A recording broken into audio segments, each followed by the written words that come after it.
చాలా మంది medical students strand అయిపోయారు.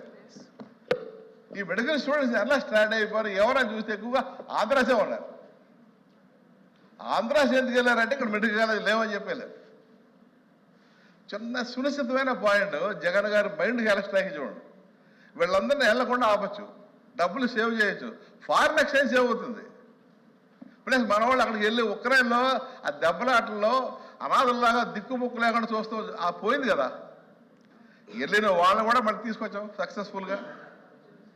ఇది ఒకటి మనం పాయింట్ అవుట్ చేసుకోవాలి. మా చెప్పడం అనేది మాకు డెఫినెట్గా మా గవర్నమెంట్లో ఇది ఒక చిన్న ప్రాబ్లం. కొద్దిగా పబ్లిసిటీ ఇవ్వడం, justice should not only win appears to win అనేది అందుకే మొదలెట్టాను. అది జరిగితే బాగుండవు. అది జరగకుండా ఉండడం వల్ల కొద్దిగా ఇటువంటివన్నీ వచ్చేసాయి.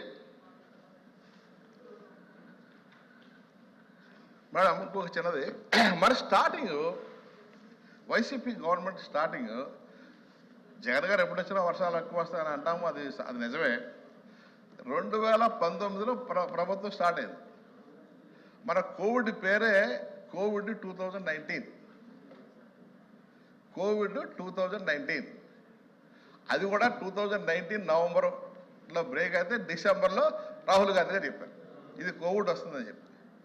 సరిగ్గా పట్టించుకోలేదు కేంద్ర ప్రభుత్వం. అప్పుడే కేంద్ర ప్రభుత్వం పట్టించుకుని ఉంటే, ఎయిర్పోర్ట్లు మొత్తం క్లోజ్ చేసి ఉంటుంటే ఈ టైప్ ఆఫ్ డెత్ రేటు ఉండేది కాదు. వచ్చేది కోవిడ్, రాకుండా ఎవడో ఆపలేదు దాన్ని. రావడమే కానీ చాలా వరకు డెత్లు రాదు. దీనివల్ల ఏమైంది మేడం, ప్రపంచం మొత్తం ఫ్లైట్లు లేవు, షిప్పులు లేవు, ట్రైన్లు లేవు, బస్సులు లేవు, మూమెంట్ లేదు, హోటల్స్ బంద్, ఇండస్ట్రీస్ బంద్, సర్వీస్ సెక్టర్ బంద్. 2 years ఆ టైంలో స్టార్ట్ చేశారు ఈయన. అలాగా కేంద్ర ప్రభుత్వానికి డబ్బులు తగ్గిపోతే వాళ్ళ వల్ల మనకి 66,000 కోట్లు తగ్గిపోయాయి. తగ్గిపోగా పుండు మీద రాజు పడ్డట్టుగా, మూలిగా నక్క మీద తాటికి పడ్డట్టుగా మెయింటెనెన్స్ కోవిడ్ పేషెంట్లకి 3,000 కోట్లు 6,000 కోట్లు ఒక్కొక్క సంవత్సరం ఖర్చు పెట్టాల్సి వచ్చింది. 3 సంవత్సరాలు ఖర్చు పెట్టాల్సి వచ్చింది. 19, 20, 21 వరకు. అది క్యుములేటివ్ ఎఫెక్ట్. కోవిడ్ అంత తొందరగా పోదు మేడం, మన దగ్గర నుంచి అంత ఈజీగా పోదు. దాని మీద బడ్జెటరీ కన్స్ట్రైంట్స్ డెఫినెట్గా ఉంటాయి. ఆ బడ్జెటరీ కన్స్ట్రైంట్స్ వల్ల కొత్త ట్యాక్స్ వేసినా వేయకపోయినా వాళ్ళ చూసుకోవాల్సిన బాధ్యత ఎంత ఉందంటే కోవిడ్ కేర్ సెంటర్స్ అని మేడం. లక్ష్మణ గారు ప్రజల్లో ఎప్పుడు తిరుగుతారు కాబట్టి గ్యారెంటీ చూసామంటారు. కోవిడ్ కేర్ సెంటర్స్కి వెళ్తే అవి చూస్తే అక్కడ ఉన్న పేషెంట్లు ఏమనేవాళ్ళు అంటే, సార్ మమ్మల్ని మాత్రం ప్రభుత్వం అల్లుడు చూసినట్టు చూస్తున్నాను సార్ అని చెప్పారు. పొద్దున్న పాలు, మధ్యాహ్నం ఇది, సాయంకాలం అది, ఏ ఐటమ్ చూసినా చికెను, ఎగ్గు, సొంటి పాలు, మధ్యలో మజ్జిగ. మేడం దానిలో ఇచ్చిన ట్యాబ్లెట్స్ చూస్తే రెమ్డెసివిర్, హైడ్రాక్సీ క్లోరోక్విన్, పెంటప్రోజోల్, ఇవన్నీ చాలా హై స్టాండర్డ్, చాలా కాస్ట్లీ మెడిసిన్స్ మేడం, చాలా కాస్ట్లీ మెడిసిన్స్. అంత ఈజీగా గవర్నమెంట్ హాస్పిటల్స్ ఎవరు హైడ్రాక్సీ క్లోరోక్విన్ యూఎస్ఏలో ట్రాన్స్పోర్ట్ ఎవరు పొమ్మన్నాడు. ఇవన్నీ డబ్బులు ఖర్చు పెట్టేవి అవుతాను సార్. ఇవన్నీ డబ్బులు ఖర్చు పెడితే కానీ రాని ఐటమ్స్ సార్. అందుకని అవన్నీ మాడుతున్నాను. బడ్జెట్ డబ్బు ఇవన్నీ క్లోజ్గా ఉంటాయి కదా సార్. ఏదైనా హౌస్ మేనేజ్మెంట్ డబ్బే కదా.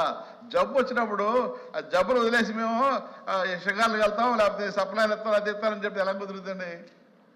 ముందు పేషెంట్ రికవర్ చేయాలి సిక్ నుంచి. సో ఈ సిక్ రికవరీ నుంచి మెజారిటీ మనీ నెగిటివ్ అట్లా ఎక్కువ ఖర్చు పెట్టాల్సి వచ్చింది. కానీ otherwise this government would have done excellent service to the AP government, because చేసిన ప్రతి స్కీమ్ కూడా ప్రజల కోసం చేసినవే. ప్రతి స్కీమ్ కూడా, అన్ని సంక్షేమ పథకాలు కూడా ప్రజల కోసం చేసినవే. దట్టు 4,60,000 crores, 4,60,000 crores ఎవరికి ఒక్క పైసా లంచం లేకుండా వెళ్ళిపోండి. దీన్ని ఎవరైనా ఒప్పుకోవాల్సిందే. ఎంత బిట్టర్ క్రిటిక్ అయినా సరే, ఆపోనెంట్ అయినా సరే, 4,60,000 కోట్లు ఒక్క పైసా ఖర్చు ఇది ఎవరికి లేకుండా కూడా వెళ్ళిపోయాయి, ప్రజలందరికీ వెళ్ళిపోయాయి. ఇంకా ఇది ఎక్కడ మిస్యూజ్ చేశారు బడ్జెట్లో? ఫైనాన్షియల్గా ఎక్కడ మిస్యూజ్ అయ్యింది? మనకు ఆల్మోస్ట్ 66 ప్లస్ అది 1,00,000 కోట్లు రాబడి తగ్గింది. మన బడ్జెట్ 1,00,000 to 2,00,000 కోట్లు సంవత్సరానికి. 5 సంవత్సరాలు 10 లక్షలు, 10 లక్షల కోట్లు 2 లక్షలు పోయాయి. 8 లక్షల కోట్లలో మొత్తం 5 లక్షల కోట్లు డైరెక్ట్గా డీబీటీ వెళ్ళిపోయాయి. ఇక ఎక్కడ ఏ రకంగా మిస్మేనేజ్మెంట్ అయ్యింది స్ట్రైట్. అందుకని దయచేసి మేము చెప్పడం అయితే తక్కువ చెప్తున్నాం, చేసింది ఎక్కువగా చేసాం. అందుకని తమరు సరిగ్గా మంచి హృదయం పెట్టుకుని అర్థం చేసుకుని ఈ ప్రభుత్వం యొక్క బాధలు కూడా అర్థం చేసుకుంటారని ఆశిస్తూ రిక్వెస్ట్ చేస్తూ సెలవు తీసుకుంటున్నాను మేడం.